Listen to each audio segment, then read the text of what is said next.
Welcome back to Should We Talk About the Weather? I'm your host, Trevor Tooth, or Tassels of Truth, or whatever you'd like to call me. Thanks for listening. It's Tuesday, the 14th of June, 2016, and today we're talking about cloud seeding and weather modification. So in the first segment of the show there, we were talking about cloud seeding and how it relates to the recent floods in Tasmania in particular, but also up and down the east coast of Australia. Now, cloud seeding is nothing new. As I mentioned, the Milkk-Peterson government invested in it, and that was in an article I was reading as well. And just before I read out an article on the CSIRO website, I'd like to go into why I'm talking about this in particular. You may have got a hint of it. As you could imagine, floods and drought highly affect people's crops, cattle, livelihoods in general, access to and from each other, from work, from their farms, from home, wherever. People's homes have been washed into the sea, people have been drowned. These are terrible things that can happen from messing with the weather with unpredictable results. So, now to this CSIRO article. This is on csIropedia.csiro.au/cloud seeding. Cloud seeding. At the cessation of the Second World War, Taffy Bowen and his staff at the Division of Radiophysics began to look around for work of interest to themselves and of importance to Australia. One of those areas was cloud and rain physics, which Bowen initiated and led until his retirement in 1971. For over 5 decades, the study of clouds, rain, and the atmosphere has been the work of the CSIRO Division of Cloud Physics, now known as Marine and Atmospheric Research.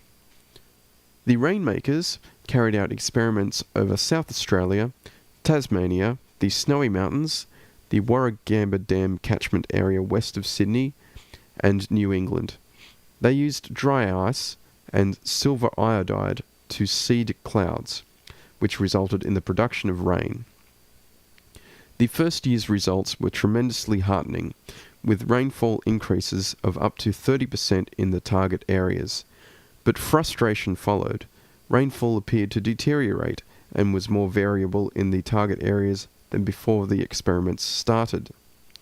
Today, CSIRO uses the lessons learnt from their cloud seeding experiments to develop better models for weather forecasting and changes in climate. Early success. In 1946, USA researchers I. Langmuir and V. Schaefer reported that rain could be induced by seeding clouds with dry ice. While many reacted cautiously to these claims, Bowen immediately saw the potential importance of the technique for dry Australia. Within months, 2 members of his staff had investigated Langmuir's and Schaefer's work, and on their return had carried out a trial in eastern New South Wales using RAAF aircraft. Success was immediate. The date was the 5th of February 1947. It was a day when deep cumulus cloud covered the country inland from Sydney. All the clouds appeared similar in type and size, which was important for a clear-cut result. A plane dumped dry ice into one cloud, and within minutes, rain started to fall while the cloud top mushroomed explosively. The rain lasted several hours, and more than 12 millimetres fell over an area of 80 square kilometres. Surrounding clouds gave no rain. This is believed to be the first documented case anywhere in the world of an appreciable man-made rainfall reaching the ground, and the first time that dynamic cloud growth had followed seeding. This striking result held such promise that a systematic result of cloud seeding was set up in February 1947 and continued for the next 24 years. In Australia, where fickle rainfall has elated and then downcast countrymen from the time the first pioneers saw once brimming rivers and lush pastures fade to muddied waterholes and dusty earth, it was almost inevitable that the weather modification work of the Division of Cloud Physics should concentrate on rain-making. The division's work included theoretical laboratory and airborne investigations of cloud structure and reaction. The challenge: natural variability of rain has been the rainmaker's single biggest headache. As the scientists recalled, it makes it terribly difficult to prove anything. You can go to an area and influence rain potential clouds so it looks as if you have increased the rainfall. But how much rain would have fallen if you hadn't interfered with them? On one occasion, you simply can't tell. But if you keep on repeating the experiment and keep on increasing the rain, eventually you can prove you caused the increase. In this cloud seeding research, the Division of Cloud Physics worked closely with the state departments of agriculture. Each department had regional referees to evaluate rain needs and public opinion in various areas.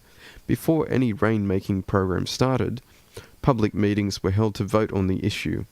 But the weather is never right for everyone, and the division received letters from irate landowners blaming rain-making experiments for unwanted downpours. Multiple approaches. As little was known about the properties of clouds in Australia or the mechanisms of rainfall, Bowen initiated a vigorous research program of cloud studies.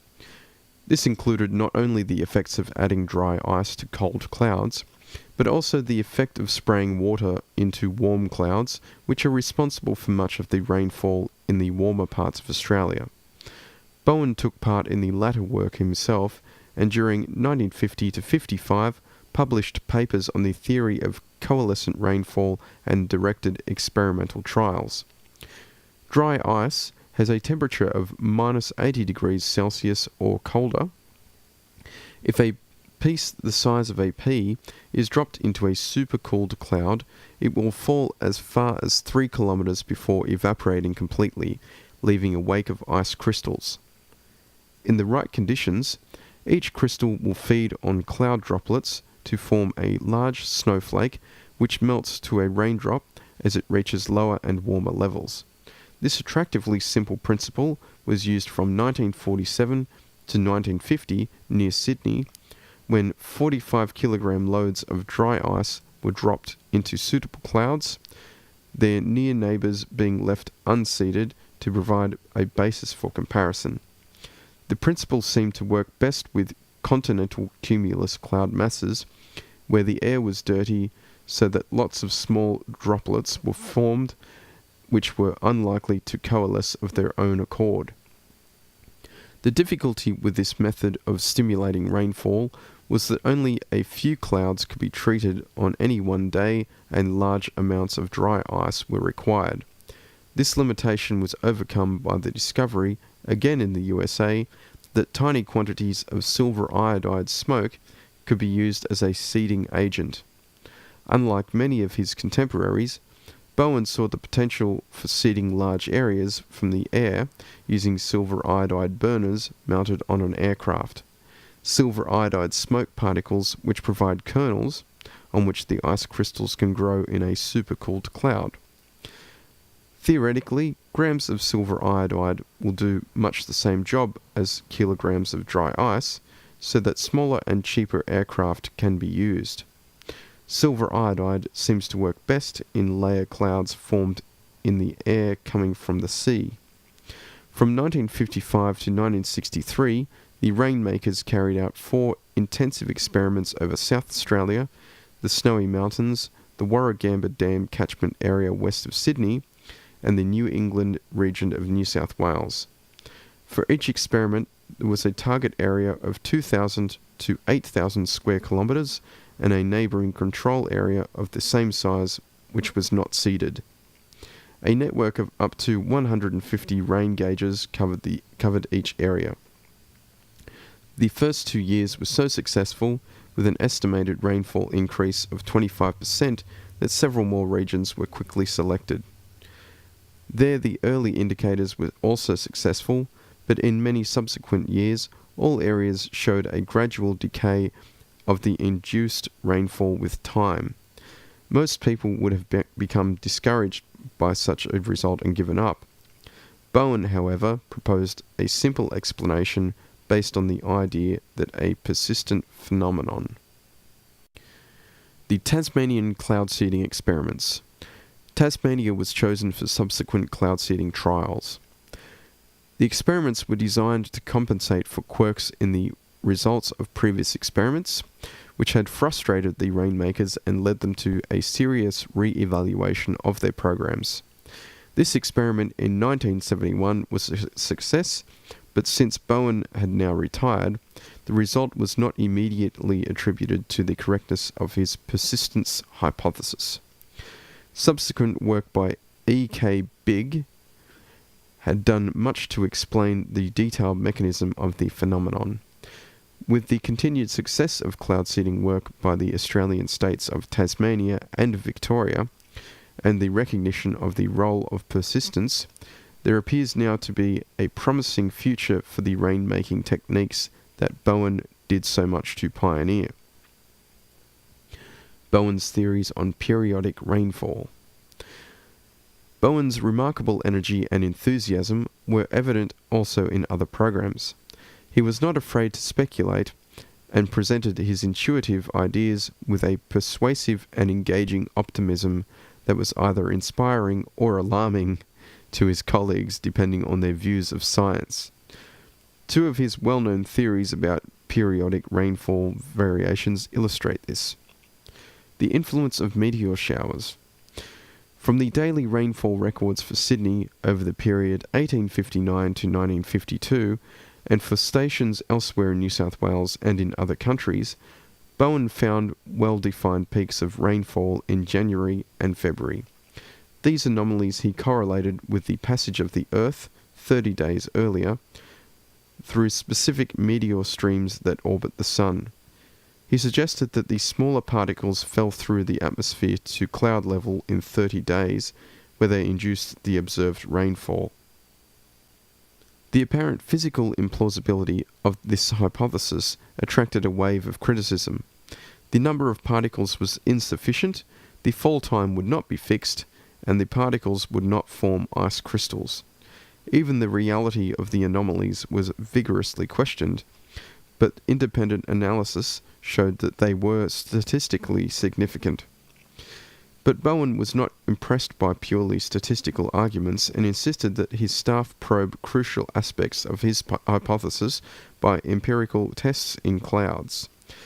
Whether he was right to invoke meteor showers to explain the rainfall anomalies, and if so, how they influence clouds after a fixed time interval, has yet to be demonstrated. Lunar effects. In 1962, following a paper published in the USA, Bowen and Adderley showed that there were similar lunar effects in the monthly rainfall records for 50 New Zealand stations with comparable magnitude and closely related phase.